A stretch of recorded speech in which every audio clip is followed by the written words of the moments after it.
जय जोहार, जय छत्तीसगढ़ संगवारी हो। शुरू करते हैं आज नया मिनी ब्लॉग के। तो यहाँ पे हस्बैंड जी होते तैयार, सुबह से नहा धो डले रही से। आज रात को बारिश इतना हो है ना कि गर्मी शांत नहीं हो है, बारिश तो बहुत ज़्यादा होते। यहाँ पे बाबू पीछे पड़े मोबाइल के, अपन पापा मक्खन लगाते मोबाइल दो पापा इसी के सो उठते ही।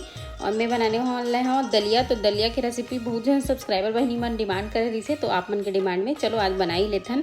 और मोला भी खाना रही से, बहुत पसंद है मोला दलिया। तो यहाँ पे मैं बरबट्टी, टमाटर, प्याज और कड़ी पत्ता, सरसों, जीरा, दलिया 1 कटोरी और नमक, हल्दी बस अतके डाले हों। कुकर में बनाता हूँ मैं, यहाँ घी के छौका लगाता हूँ। घी से अच्छा से भून लेवे ना तो बहुत ही अच्छा टेस्ट आते।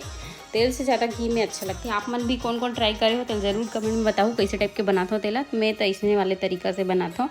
कभी कभी बनाए की इच्छा नहीं हो नॉर्मल भी कर लेता हूँ, बाकी हमेशा इसने बनाता हूँ। जो भी सब्जी रहते डाल सकत हो, अपन हिसाब से ऐड कर सकत हो जो सब्जी आप मतलब पसंद है। तो यहाँ पे बन के तैयार हो गए। हस्बैंड जी मोबाइल के लिए ऊपर में बैठे